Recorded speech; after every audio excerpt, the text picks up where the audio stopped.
Economics.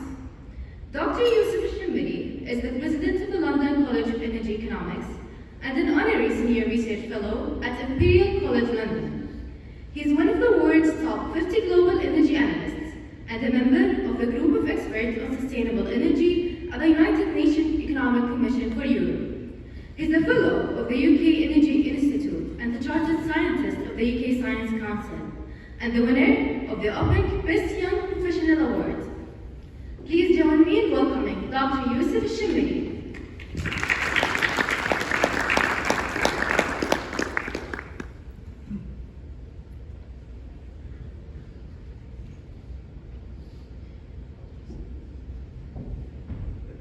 Thank you very much for the wonderful introduction, and I'm absolutely delighted to be at this prestigious gathering with leading figures from the industry.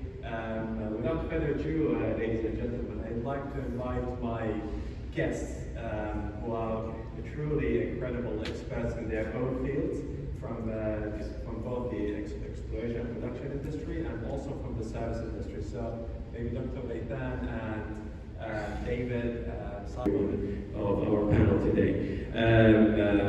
First, the subject of this session is going to highlight the subject of sustainability and AI. As we have seen in the previous discussion, the summary from the yesterday proceedings on AI and how it can lead to development in the sustainable energy sector. With me here, I have Dr. Leitan Al-Muntashiri, who is the director of the SPE Feb at Saudi Aramco, who definitely a place that has been doing leading activities in terms of leading the activities in terms of the company's role in advancing AI in the upstream industry, especially from the R&D side. And also I have David Seabrook from Schlumberger in the UK, who is again a well-known name in terms of the service industry that provides fascinating services to various oil and gas players around the world. And I also have from Halliburton Alejandro Gracia from Houston, who also, we believe, similar to Schlumberger, but definitely he will also provide to us another topic in terms of the lessons, how can we learn from the lessons about the sustainability of the AI sector. I also have Mr. Saleh Al-Mikbel, who is leading in terms of the IoT technology, so slightly away from the oil and gas business, but definitely very essential in terms of developing the technology. And again, from Saudi Aramco, Dr. Umar Al-Nahdi, who is also from the petroleum sector, I believe. I believe he is the petroleum engineering application system. So he will also talk to us about the latest developments and what they have been doing in their own division. So to start with the main subject of the session, I'd like to ask Dr. Leitan, can you please help us and our audience set this scene on how can AI improve the sustainability sector and for a company like Saudi Aramco from a upstream site? Bismillah ar-Rahman ar-Rahim, ladies and gentlemen, Assalamu alaikum wa rahmatullah, and good morning. First of all, I would like to express my sincere appreciation to the organizing and the technical committee for the invitation to be here today among this esteemed group of panelists. And I look forward to having a productive session whereby we exchange knowledge and share information and bounce of ideas to bring the future of upstream to reality when it comes to sustainability and AI. I would like also to recognize the contributions made by expert advancing research center members, be it to the topics that I'm going to talk about today in terms of technical contributions, as well as the members that have been participating with the team in the organizing committee, Hala last week. And I would like also to congratulate Yusuf and the rest of the team for a great event that we had so far. Now, let's start talking about the upstream in a nutshell. We all know that the energy, what used to be economic or even for practical reasons, Just to give you some sense, in fact, it was reported that such a transition would cost the industry around $215 trillion. In the year 2023, and I'm quoting here our CEO, Mr. Amin Al-Nasser, he said that in the year 2023, the industry spent $9.5 trillion on the energy transition, and yet solar and wind represents only 4% of the energy mix that year. So we are not even moving it in. Now, what does it mean for us in upstream? This is a great opportunity, not to protect only our industry, but also to bring a huge impact. If you look at the emissions in the year 2022, it was around 59 on a global scale for CO2. How much would upstream represent out of the industry-related emissions? It's around 10%. This translates into 3.5 gigatons of CO2 equivalent in that year. Now, what does it, so if it's 3.5 gigatons, how can we visualize this? This is equivalent to 70% of the total emissions of all vehicles on the planet in 1 year. This is the type of impact we can make as an upstream industry. How is AI going to contribute to this? AI is a critical and an essential tool, and I'm sure that all of the colleagues will add to that today. But I could say that closing the loop from exploration by processing seismic efficiently, by building the right artificial intelligence algorithms that will help us understand the subsurface and therefore become efficient in the way we drill, to the surface character, to the drilling operations where we use AI to bring models that will be predictive and help us become not only efficient but also faster in the way we address issues related to the wellbore stability. Many of the issues that are faced are ROP optimization and many other parameters that are considered to be critical in operation, in drilling operations. Not to mention the fact that the advances that will happen in the robotics, imaging analysis, will also help us become better in our production facilities. And of course, the advances in material science that will help us bring other byproducts from the definitely, I'd like to come back to with a few comments or questions on what you mentioned, but let me move now to Mr. Salih Al-Bikri, who is his company is specializing in Internet of Things, IoT, Squared. Salih, engineering application systems. My question to you, Dr. Omar, is the generative AI, because we've heard from your colleague, Dr. Ghaitan, about the sustainability efforts that the company is working on. And my question to you is, how does Saudi Aramco view the advancements in AI in general, especially AI, as a game changer in the upstream industry?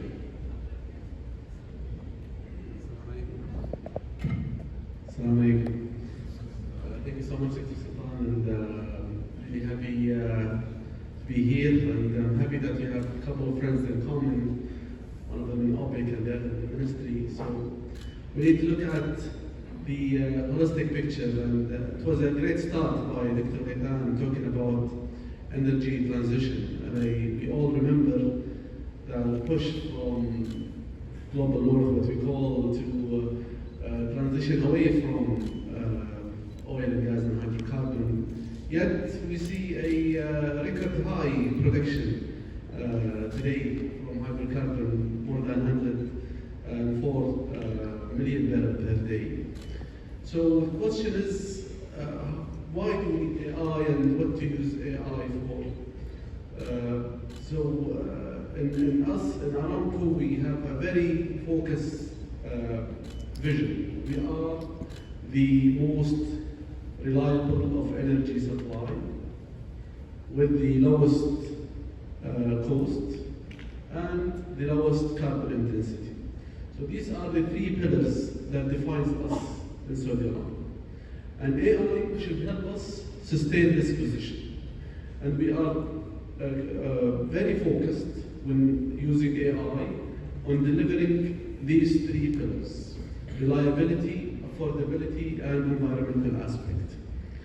I also recall NVIDIA CEO once talking about AI, and he said AI can do 20% of your job thousands times better.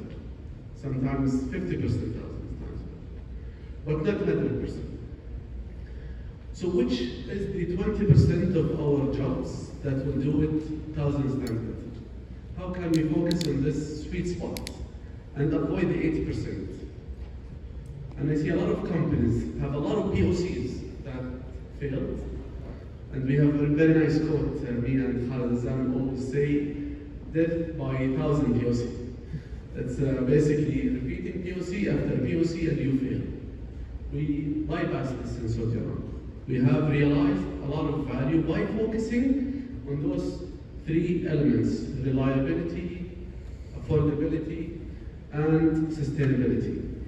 Affordability is very important because if you see the cost of oil, again, it's very relative to where you are. In US, for example, the production of the consumption of oil is around 22 per barrel per individual, versus 1.4 in India, versus 1 barrel per individual in Africa, because of affordability. So those who are talking about the energy transition, they have to look at the cost globally and how people can afford using or consuming energy. For us in Saudi Arabia, we want to make sure that we continue our position as the most reliable energy supplier with affordability. And for that, we have embarked on a lot of AI models and projects that fits for purpose.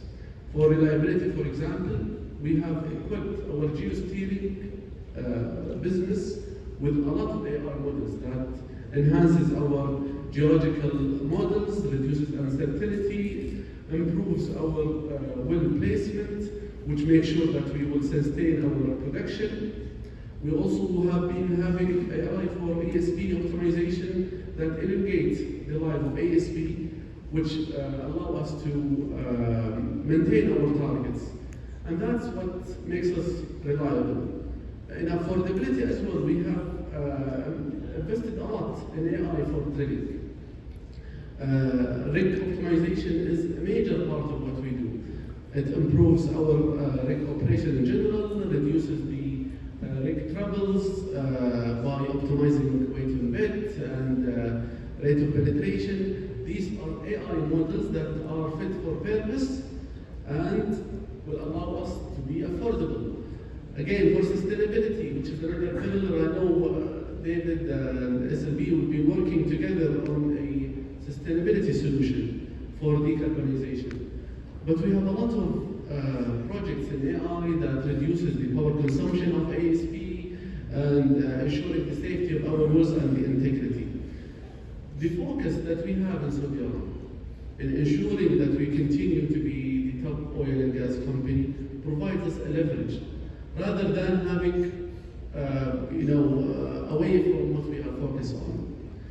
And finally, I would like to talk about data. We see that a challenge with other companies, but AI will pay back to you a lot if you invest in your data. It's just like your health. If you invest in your health when you're young, you will get it when you are older. If you invest a lot in the data, AI will pay back. And happily, Saudi Arabia, we have invested a lot in our data. We have data that, as old as we started in the 30s. So this is very important. And finally, when we talk about Gen AI, Dr. Sultan, we started the Gen AI journey early on. I would say we started before ChatGPT was released, a few months before ChatGPT was released. And we availed Gen AI immediately after. Industry, how can AI help you add value to your operations, especially when we're talking here sustainability and AI? So where can we see sectors and stages where we can actually add value from the AI business? Yes, so if we take, for example, the application of AI in CCS operations or analysis, I think the effort to do the characterization of the reservoir applies similarly to what we do in oil and gas to the CCS analysis for the site approval. So this will help us accelerate the approval for the site selection, where we're gonna store the carbon. In many ways, I believe, for example, using legacy data from the field to analyze the potential leakage that we're going to have there, the integrity that we're going to have in the eloquently highlighted important roles when it comes to energy transition. I'm very impressed that SLB, a service company, leading service company like SLB is engaged when it comes to leading the energy transition. And we definitely have highlighted things about innovation. So AI, SLB, and CSC is something important to lead the transition. So how do you see mitigating emissions, whether it's methane or any other greenhouse gas emission? So how can we accelerate innovation in this area? No, thank you. I think back to this importance of speed and the need to accelerate innovation in our sector is key. And CCS, just maybe to start on that topic, we have found that the key to CCS is the integrated story from surface through to subsurface. All of that has to be optimized. You can't have it de-optimized at any point. And AI really helps you both in the subsurface interpretation phase, in the surface phase around capture and transport. You can use AI to optimize that whole chain. But in general, I think you can accelerate the use of AI by using the right AI. And yesterday we were talking a lot about your AI needs to be trained on the right foundation models. The foundation models need to understand our industry. And so we in SLB, we call that engineered AI. And so step one to acceleration with AI is to use the concept of engineered AI when you apply it to your different challenges. So that's one. Secondly, what I've seen is that legislation, and we haven't really talked about that yet, but legislation plays a big role in accelerating action.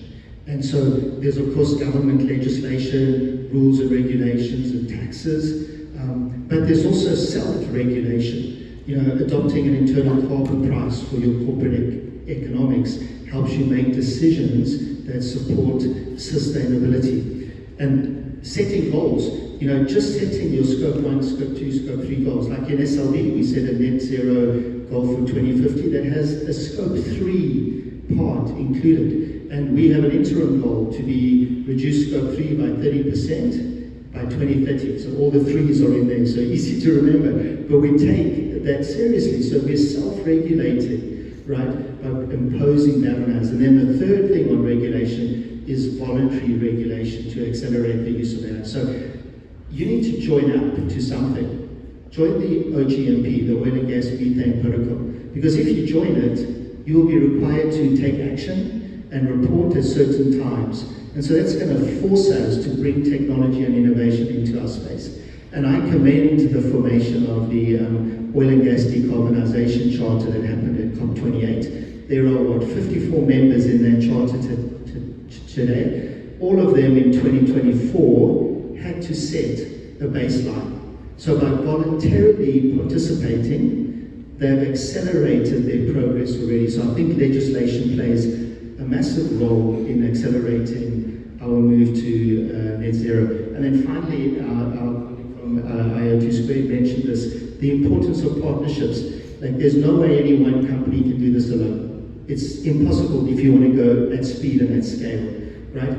You need to go with someone. We have a proverb in Africa that says if you want to go fast, go alone. If you want to go far, go with someone. We need to do both, fast and far, right? And so, for example, with SLB, we've partnered with Aramco, and my Aramco colleague mentioned it in the sustainability space on decarbonization, because we can go further and faster together. And so that's, I think those are the three key things for accelerating the adoption of AI. Thank you. Thank you very much for these very important points, David. Moving again to Dr. Omar, back to you. I'd like to have final comments from each distinguished speaker on first, what's your final message when it comes to AI and sustainability, and also something here which is, I believe, quite essential, which is if you summarize the session with my my distinguished panelists. Any of the audience would like to put any questions? Yeah, my friend there on that table. Yeah, please go ahead. Introduce yourself, please, and you can put your question. Assalamu alaikum everyone, Mugasim Basha from Gas Trading. I have a question to Mr. Dr. Omar. We saw the visibility of Sambajar and they are doing excellent in collecting data and using AI in drilling domain. And what it was discussed, the collaboration is the key success to succeed with the implementation of AI. The question is about the other partners in the whole fleet in each domain. No, we have collaboration with everybody. Maybe it's SPE because we are here. So we have collaboration, and we can collaborate with Halliburton, Weatherford, big players, but also we also work with startups and small players. Saudi Aramco actually as part of a lot of JVs and venture capitals even. We invest, we have Wild and it's a complete company investing on VCs. We've created our digital company, I think a few years. To integrate various systems that are utilizing an AI together, like this is an open source framework or OSDU, for example, this open data subsurface universe that was pushed forward in the industry a few years ago. What kind of challenges do you think will be the main hindrances in order to get these kinds of integrated systems between the various service companies, between the various energy companies, in order to be able to enable this kinds of flow of data that really AI needs?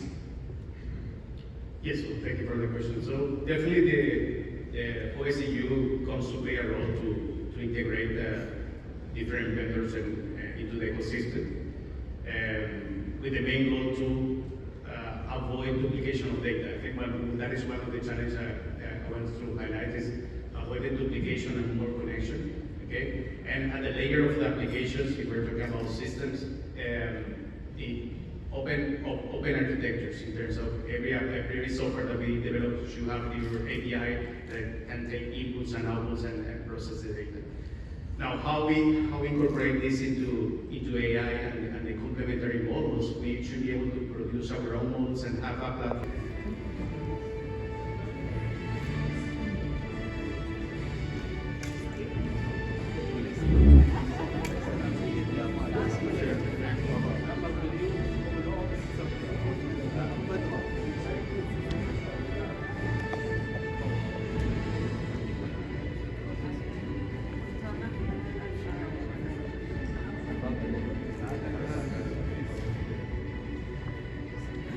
Yes, please.